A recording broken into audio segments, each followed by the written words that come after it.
Hi friends, welcome to my channel. నా video కనుక మీకు నచ్చినట్లయితే లైక్ అండ్ సబ్స్క్రైబ్ చేయండి ప్లీజ్.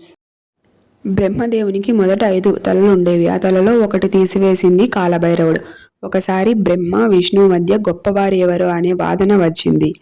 ఇద్దరు తామే గొప్పవారమని చెప్పుకుంటూ గొడవ పడుతున్నారు. ఆ సమయంలో ఆకాశం నుండి ఒక అంతం లేని జ్యోతిస్తంభం కనిపించింది. అది నిజానికి శివుడి రూపం. విష్ణువు ఆ జ్యోతిస్తంభం అడుగు భాగం వెతకడానికి వెళ్తాడు. బ్రహ్మదేవుడు పై భాగం వెతకడానికి వెళ్తాడు. ఎంతకాలం వెతికినా చివరి భాగం కనిపించలేదు. అప్పుడు బ్రహ్మ ఒక పువ్వును తీసుకొని నేను పైభాగం చూసి వచ్చాను అని అబద్ధం చెప్పాడు.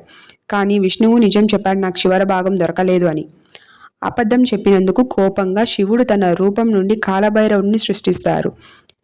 కాలభైరవుడు వచ్చి బ్రహ్మ యొక్క 5వ తలను తెగదెంపేశాడు. అప్పటి నుండి బ్రహ్మదేవుడికి 4 తలలు ఉన్నాయి. మొగలపు బ్రహ్మదేవుడు అబద్ధం చెప్పడంలో సహాయం చేసినందుకు శివపూజలో మొగలి పువ్వు నిషేధం.